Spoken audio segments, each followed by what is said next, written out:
Dennis, fun time of year, right? You've always kind of embraced this time of year? This is a great time of the year. New season.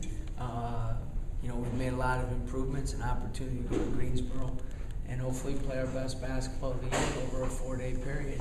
And I have 2 really good days of practice to, prepare. It's a strange situation where you don't play a conference opponent for 2.5 months of the season, and now you play them twice in 5 days. So hopefully after the disappointment on Saturday, our guys will be highly motivated come Thursday afternoon. Do you look at that as advantageous, playing an opponent twice in 5 days?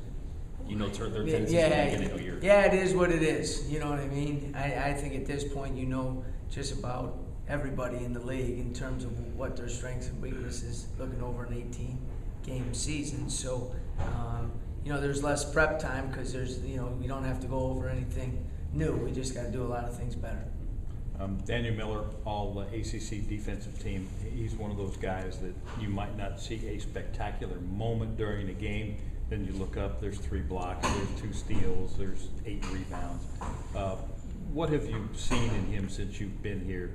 I don't want to say, are you surprised you made all ACC, but he had to make a lot of progress to make all ACC. Yeah, and I think he's made that progress on both ends of the court. Defensively, he's our anchor. There's no question about it. One of the reasons we're a top 30 team defensively overall, with all the adjustments with the statistical categories, we're a top 30 team defensively, and he's a big part of it.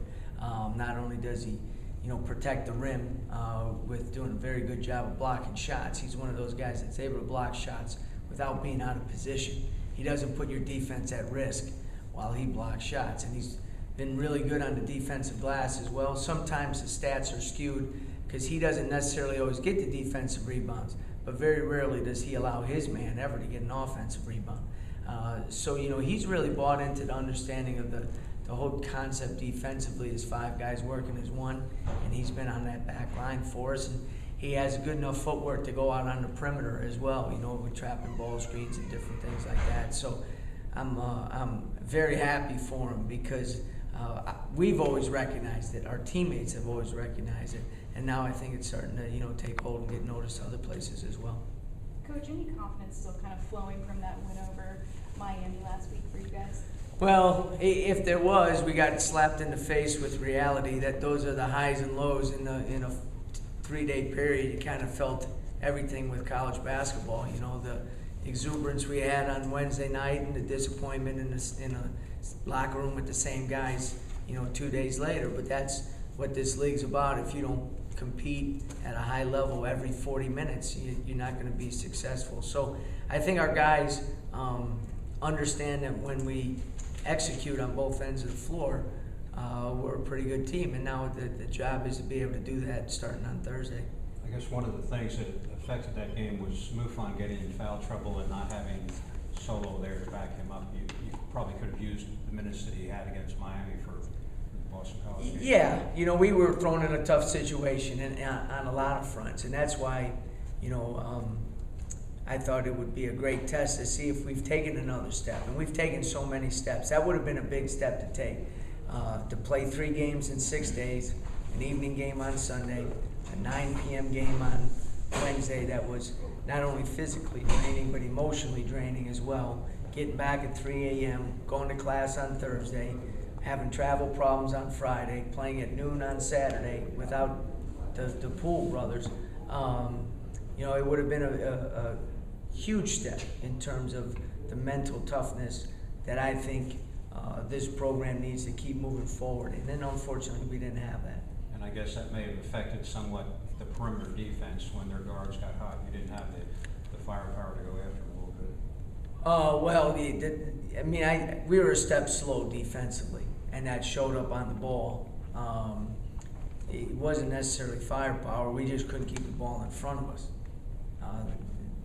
They shot 70% from the field in the second half, and not one guard made a shot outside of 2 feet.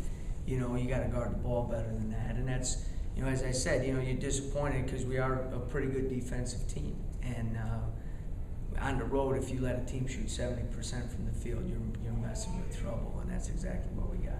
You packing for 5 days, 5 shirts and ties, 5 suits? There'll be 5 shirts and ties. The suits, I may rotate those. I'm like, I can't, those. I'm fortunate to, have some nice suits, and I don't want, I get those all wrinkled up and so forth. I just may bring 3 and rotate, but there'll be 5. There'll be 5 outfits planned, probably by my wife, not by me. Is that the message though for you guys? Kind of shock the world. Nobody's give us a chance. Well, you go into the tournament, and really the important thing, you got to win the first game. Before you worry about shocking the world, you got to win the first game, and the momentum builds, and over the last 2 years we haven't won the first game, and so we got to look at the right steps to take, and we'll talk about that is if you get to that point. Right now, the only thing we're worrying about, and the only thing we can concentrate on, is taking care of business at noon on Thursday. So you don't let the guys speak ahead, knowing that you were up 10 against BC second half. You already beat Miami. Bracket kind of favors your way. Nothing like that. Well, you are a positive guy. That's it. Again, with this team, but with every team in this league, as I said on the teleconference, if you start looking ahead, or if you start planning out steps before you take care of the step that's right in front of you, you're in deep trouble. Deep trouble. Your alma mater pulled it off a few years ago, Oakland. Oh yeah. In with a sub 500. Yeah.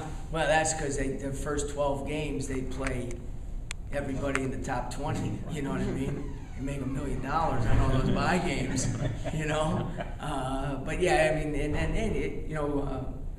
our last year at Dayton, we made it to the finals and won 4 straight games and played pretty well. Different things like that. It's. You see it all the time, and it's the team that gets the momentum and gets going a little bit. But again, you can't gain any momentum unless you win the first game. What do you want your young guys to get out of this experience? Just playing as long as you want them to see or learn or feel? Well, I think they've gained a lot of experience this year in a lot of different things. Last week was a good object lesson for them to feel and be a part of. So, there is an excitement that comes with the ACC tournament. There's no question about it. And you should be revitalized a little bit. And, we have to do a good job, especially after that long week last week, of making sure that we're really fresh and ready to go on Thursday. Is there kind of a different level of intensity and so forth that people? Well, yeah, I mean, it's, what do they say, lose and go home? I mean, that's it. And so you have to play that way. You have to play every possession that way. And if the young guys are able to grasp that and embrace that, then we'll be in better shape. Coach, do you feel like this could be anybody's tournament after what happened with FSU winning it last year, and then you guys obviously beat Miami recently? Do you feel like this could be anybody's tournament? Oh yeah, there's no question about it. Who's playing the best in the league right now? Duke is probably playing the best in the league, but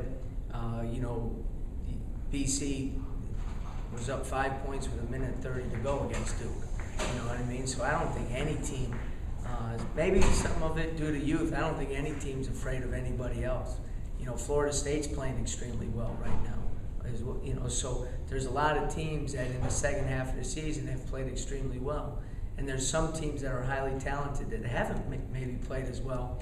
And so this breath of fresh air for them and a new beginning could add to, them getting it going as well. So yeah, this is going to be a heck of a 4 days. There's no question about it. We talked about BC shooting the ball in the second half, but you also shot the ball well in both halves of that game. But one thing that we've been talking about the last 3 games is once again there was a big disparity at the foul line. That's where they actually won. Well, they shot the ball well. Right? All they did was shoot layups. You know what I mean? And so you're going to shoot the ball well, and you're going to go to the free throw line. They were more aggressive. They drove the ball. They drove through contact. They got fouled. We were out of position off the ball. That led to some easy shots around the basket, and that's where fouls occur. So, the disparity was 19, not 24. It was probably 18-7 because they shot 6 free throws at the end of the game when we fouled. But they were more aggressive off the dribble, more aggressive taking the ball to the basket, and that's why they were able to get fouled. Is that a matter of stopping the dribble out on the perimeter? Yeah, we didn't guard the dribble. We simply, black and white, did not keep the ball in front of us. And so it's hard to, that's the point of attack. You have to guard the ball better.